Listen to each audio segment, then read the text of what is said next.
Hello students, हम लोग प्रश्नावली 12.2 पे और क्वेश्चन नंबर है 9। क्या कह रहा है कि एक भोज्य पदार्थ में कम से कम 80 मात्रक विटामिन ए और 100 मात्रक खनिज होना चाहिए। कोई भोज्य पदार्थ है, उसमें 80 मात्रक क्या होना चाहिए, विटामिन ए, और 100 मात्रक उसमें खनिज होना चाहिए। दो प्रकार के भोज्य F1 और F2 उपलब्ध हैं। दो तरह के भोज्य हैं, F1 और F2। एक है F1 और दूसरा है F2।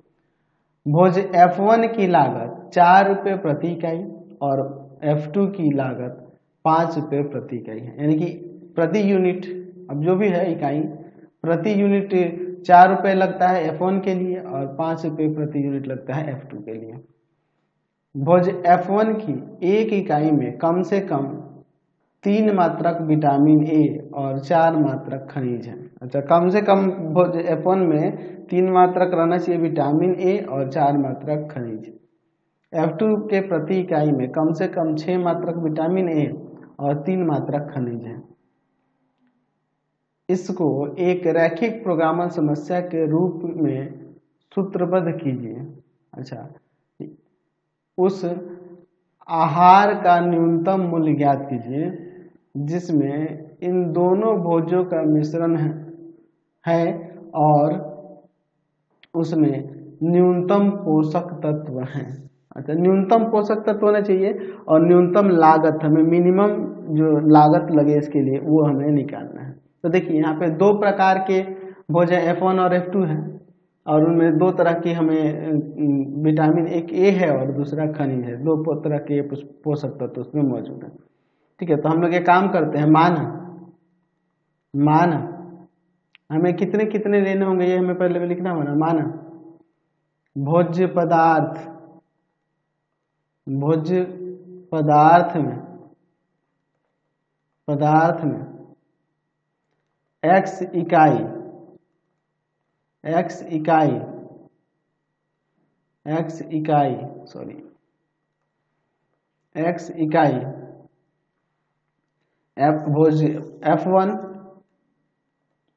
F1 और y इकाई, क्योंकि यहाँ केजी में बात नहीं हो रही है, y इकाई भोज F2 है। ठीक है, F1 कितना यूनिट है, x, और F2 जो है y यूनिट है। अब इसके बाद हम लोग एक चार्ट बना लेते हैं, फिर हम लोग आगे देखेंगे। ठीक है, तो इस चार्ट में हम लोग क्या करते हैं, 4 रो और 4 कॉलम बना लेंगे। ठीक है, देखिए अब इसके बाद आएंगे 4 ये आपके रो हो जाएंगे और 4 हम लोग इसी में कॉलम भी ले लेंगे। ठीक है,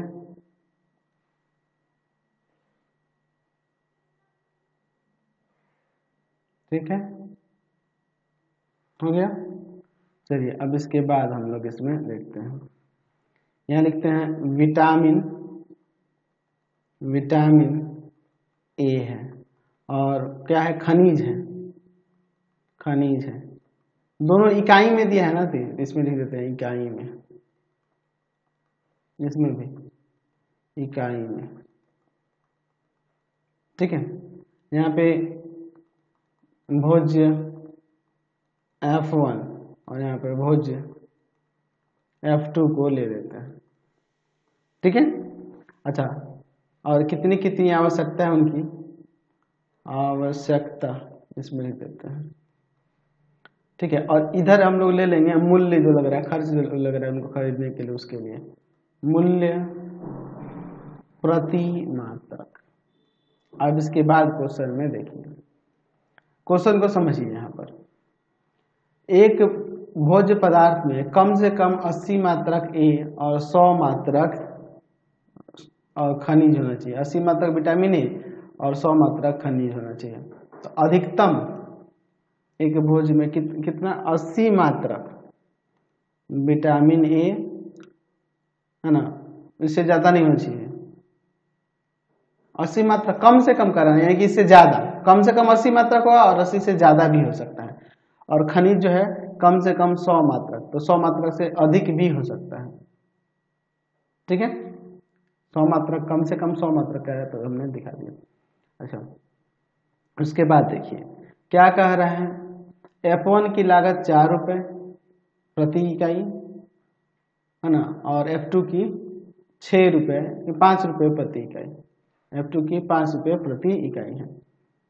अब देखिए इसके बाद आगे क्वेश्चन में क्या कह रहा है, फिर आगे क्वेश्चन में कह रहा है कि भोज F1 की एक इकाई में कम से कम 3 मात्रक विटामिन ए और 4 मात्रक खनिज, 3 मात्रक विटामिन ए और 4 मात्रक खनिज।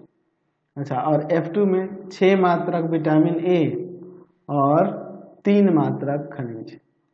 हो गया, चार्ट हमारा पूरा हो गया। अब इसके बाद देखिए हम लोग सबसे पहले हमें यहाँ पे न्यूनतम निकालना है, इसके लिए हम लोग बात कर लेते हैं।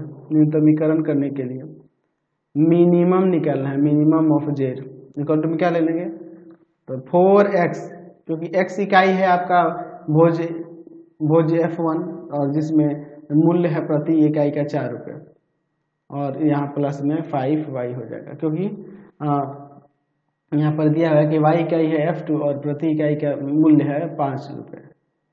ठीक है, तो हमने 4x + 5y यहाँ पे एक ले लिया क्या, तो ये ले लिया आपका ऑब्जेक्टिव फंक्शन। अब इसके बाद देखिए, अब हम लोग यहाँ पर इनसे और इनसे विटामिन और खनिज से हम लोग 2 समीकरण प्राप्त करेंगे। तो देखिए 3x, देखिए x इकाई भोज F1 में हम लोग देख रहे प्रति इकाई में कितना है विटामिन, तो 3 इकाई है, 3 यूनिट है, 3 इकाई है, तो x इकाई हम लोग लिए हैं तो उसमें 3x हो जाएगा प्लस का 6y, और अधिकतम जो होगा अधिकतम से अधिकतम में हो सकता है विटामिन ए की मात्रा इनमें, लेकिन कम से कम 80 होना चाहिए, तो कम से कम 80 से अधिक भी हो सकता है। ठीक है, चलिए दूसरा यहाँ से उसी तरह से 4x + 3y > 100, कम से कम 100 यूनिट होना चाहिए, 100 से अधिक भी हो सकता है। ठीक है, और यहाँ पे ऋणोत्तर व्यवरोध भी लेंगे, x > 0 एंड y > 0, क्योंकि जो भोज x इकाई और y इकाई लिए गए हैं ये माइनस में तो नहीं होंगे, या तो नहीं लेंगे या तो 0 से अधिक लेंगे, यही ना करेंगे। चलिए अब इसको हम लोग इसका ग्राफ यहाँ पर रिप्रेजेंट करते बनाते हैं। पहले लिखेंगे दिए गए रैखिक असमीकाओं को रैखिक समीकरणों में बदलने पर, ठीक है, तो चलिए क्या हो जाएगा यहाँ पे 3x प्लस का 6y इक्वल टू में 80 और 4x प्लस का 3y इक्वल टू में 100। चलिए यहाँ पर हम लोग 2 चार्ट ले लेते हैं। ठीक है, ध्यान से देखिएगा, इनका ग्राफ बनाने के लिए हम लोग यहाँ पर 2 चार्ट बना लेते हैं। चलिए देखिए, ठीक है, देखिए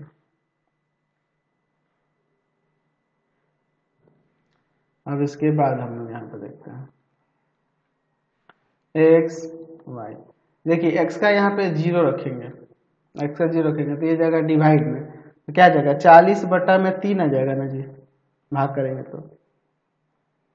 ठीक है, ये 40/3 यानी कि हम चाहें तो यहाँ पर लिख सकते हैं, हम लोग पॉइंट में भी दे सकते हैं, यानी कि ये आपका हो जाएगा 13.समथिंग हो जाएगा। चलिए y का 0 रखते हैं तो ये जाएगा भाग में, तो 80/3 आ जाएगा x का। चलिए x का 0 रखते हैं तो y का 100/3, ठीक है, और y 0 रखते हैं तो x का 25 आ जाएगा। ठीक है, अब इसके लिए अब हम लोग यहाँ पर इसका ग्राफ बनाते हैं। ठीक है, चलिए अब हम लोग यहाँ पे देखिए क्या करते हैं, ले लेते हैं x एक्सिस, ठीक है, और यहाँ पर ले लेते हैं हम लोग y एक्सिस। चलिए देखिए अब इसके बाद यहाँ x, इधर x डैश, इस पर y ले लेते हैं और यहाँ पर y डैश ले लेते हैं।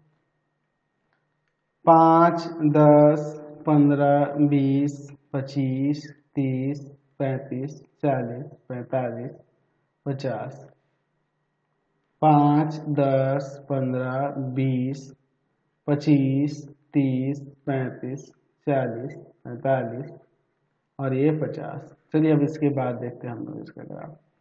0 और 40/3, तो ये आपका 13 दशमलव समथिंग होगा ना, 13.3 के आसपास। तो 5, 10, 11, 12 और यहाँ 13.3 ही होगा। 0,40/3। दूसरा देखिए 80/3 और 0, तो इसमें से भाग करेंगे तो आपका आ जाएगा, कितना आ जाएगा जी? तो ये आपका हो जाएगा 26.6 के आसपास। तो 5, 10, 15, 20, 25, 30, ये ना हो रहा है। तो ये रहा आपका 25 और 26 है ना जी, 26.6 के आसपास होगा, यहाँ पे हो जाएगा। ठीक है, तो यहाँ पे ये क्या हो जाएगा आपका, तो ये हो जाएगा 80/3 और 0।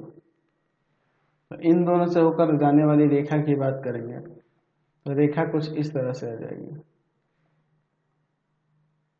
ये ना हो जाएगा।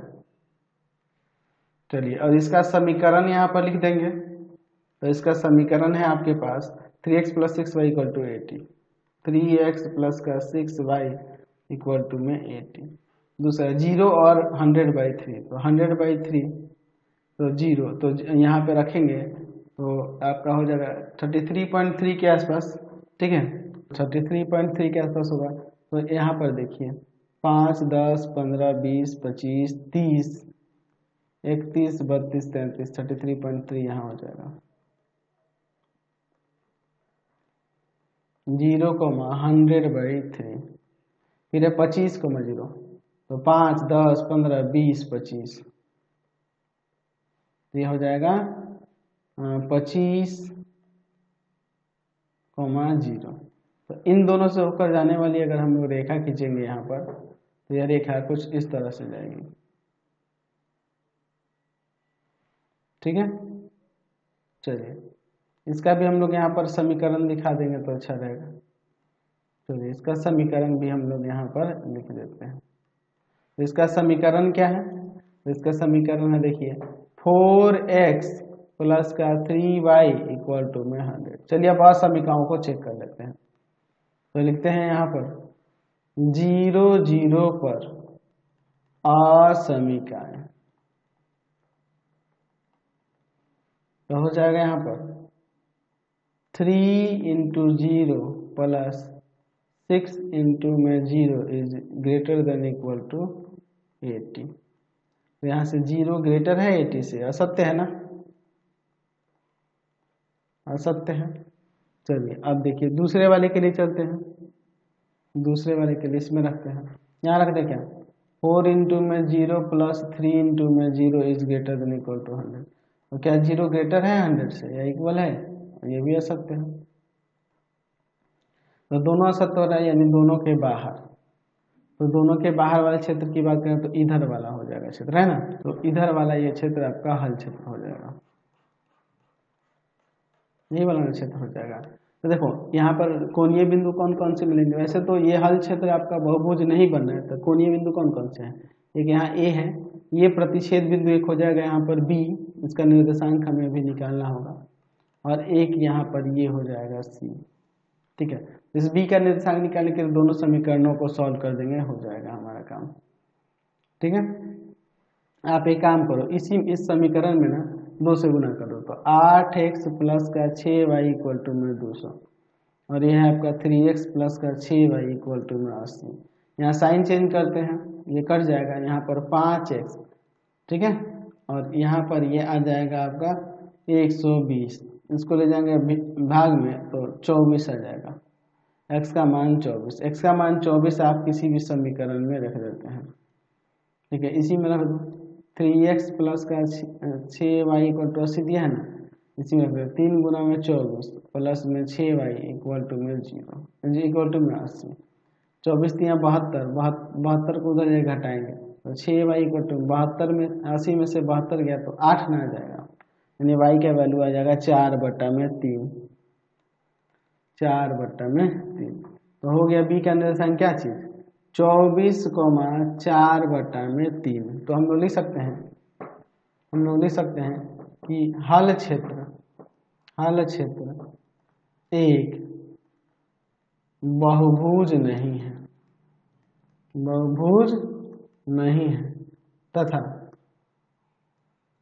इसके कोणीय बिंदु कौन कौन से कोणीय बिंदु ए 25,0 बी 24,4/3 तथा सी 0,100/3 है। कोने बिंदु ये है। अब देखते हैं जब ये हल क्षेत्र बहुभुज नहीं बन रहा है तो क्या जो यहाँ से मान निकलेगा न्यूनतम वो क्या सही में न्यूनतम होगा कि नहीं, इसका भी जांच करना होगा हमें यहाँ पर। ठीक है, मिनिमम वैल्यू का हमें जांच करना होगा ना जी। चलिए देखिए, अब इसके बाद हम लोग आगे यहाँ पे देखते हैं। 5 हमने कॉलम ले लिए हैं। अब देखिए इसके बाद इसको ऐसे खींच देते हैं। अब इसके बाद देखिए हमारे पास कोणीय बिंदु दिए हैं। कोणीय बिंदु ऐसे तो 3 ही इसमें है ना बिंदु, कोई दिक्कत नहीं है। और z इक्वल टू में क्या दिया था 4x प्लस का 5y, ये ना था z इक्वल टू में 4x प्लस का 5y। चलिए अब इसमें रखते हैं कोणीय बिंदु जो दिए हैं 25,0 24,4/3 और फिर है 0,100/3। चलिए यहाँ पर रखते हैं। तो 25 में 4 से गुना हो जाएगा, 100 यहाँ आ जाएगा, ये 0 ही हो जाएगा। इसमें इससे गुना करें तो 24 चौका 96, ठीक है। और आपका आ जाएगा प्लस में 5 चौका 20/3। एलसीएम ले लेते हैं 3, तो यहाँ पर हो जाएगा आपका कितना आ जाएगा जी, तो 46 और गुना 96 और गुना में यहाँ पर हो जाएगा 3, तो गुना करेगा तो कितना आ जाएगा यहाँ पर 288 और प्लस में 20। ठीक है, 288 में आप 20 जोड़ दोगे तो आ जाएगा 308 और 308 और बट्टा में 3, 308/3। तो इसको दशमलव में करेंगे, भाग करेंगे तो क्या आ जाएगा 102, 308/3 लिख दो या फिर 102.66। ठीक है, आगे इसको देखते हैं। इसको रखेंगे तो 4 गुना 0 और प्लस में 5 गुना में 100/3, तो यहाँ हो जाएगा 500/3 ना, 500/3। तो 500 में 3 से भाग करेंगे तो 166.66। तो इसको आप 500/3 लिख दो, 500/3 और बराबर में 166.67। तो हमें न्यूनतम के लिए बात करें तो न्यूनतम यही ना हो जाएगा, मिनिमम यही हो जाएगा, है ना। तो यहाँ पर हमें 100 मिनिमम मिल रहा है, तो मिनिमम ये है कि नहीं, तो यहाँ पर लिखेंगे कि चूंकि हल क्षेत्र एक बहुभुज नहीं है,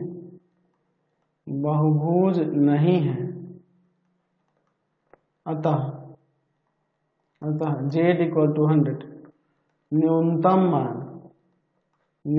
मान हो भी सकता है और नहीं भी।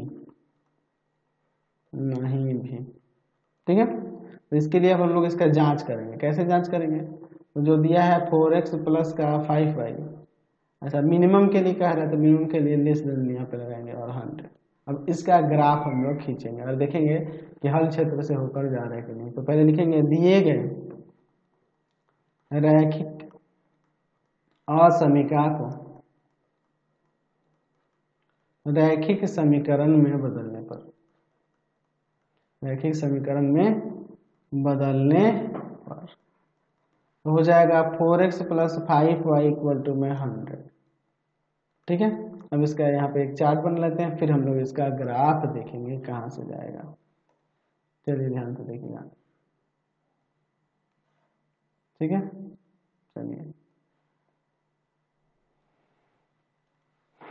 चलो देखते हैं x y, x का 0 रखेंगे तो y का 20 आ जाएगा, y का 0 रखेंगे तो x का 25 आ जाएगा। तो 0 20 और 25 0, 0 20 और 25 0, 0 20 कहाँ होगा, तो 5 10 15 और ये 20, 0 20 और 0 20 हो गया, और फिर आपका है 25 0, तो 5 10 15 20 25 0।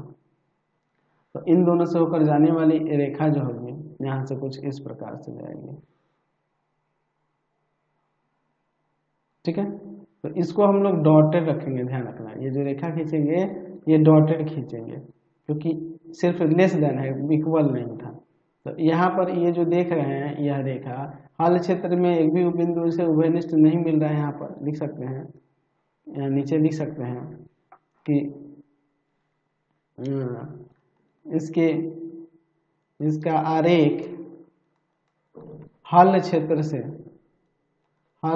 से नहीं होकर जा रहा है, नहीं होकर जा रहा है, एक भी बिजनेस बिंदु नहीं मिले, इसलिए z = 100 न्यूनतम मान होगा, न्यूनतम मान होगा।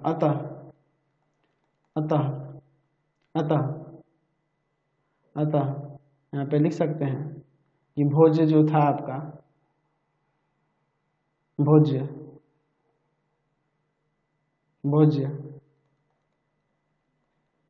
क्या था जी? तो आपका देख रहे थे भोज्य था आपका जो ए प्रकार का था, F1 प्रकार का था, F1 और F2 था ना जी। तो भोज F1 जो होगा 25 इकाई और भोज F2 जो होगा 0 इकाई होगा, है कि नहीं? तो लिख सकते हैं भोज F1 25 इकाई तथा भोज F2 0 इकाई होगा, 0 इकाई होगा।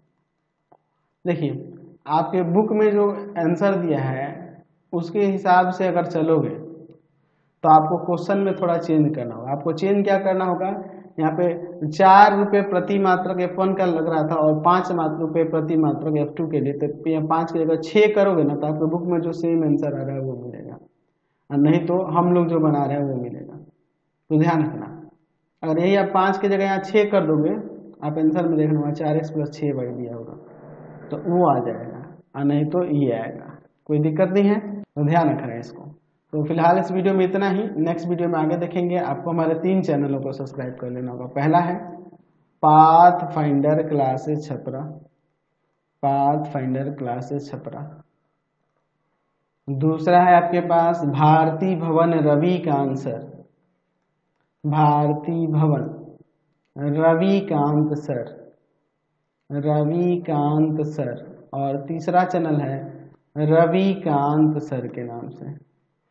तीनों को सब्सक्राइब कर लेंगे और इससे रिलेटेड वीडियो के लिए सीधे डिस्क्रिप्शन में जाएंगे। इससे रिलेटेड नोट्स के लिए गूगल पे जाकर सर्च करेंगे www.ravikantsir.in और यहाँ जाकर आप सभी क्लासेस के नोट्स और उनके PDF को डाउनलोड कर सकते हैं, पढ़ सकते हैं। इंस्टाग्राम और फेसबुक पे जाके पाथफाइंडर क्लासेस छपरा को लाइक एंड फॉलो करना नहीं भूलेंगे। Thanks for watching the video. Comment करके जरूर बताते रहें कि हमारे चैनल्स के वीडियो आप सभी को कैसे लगते हैं।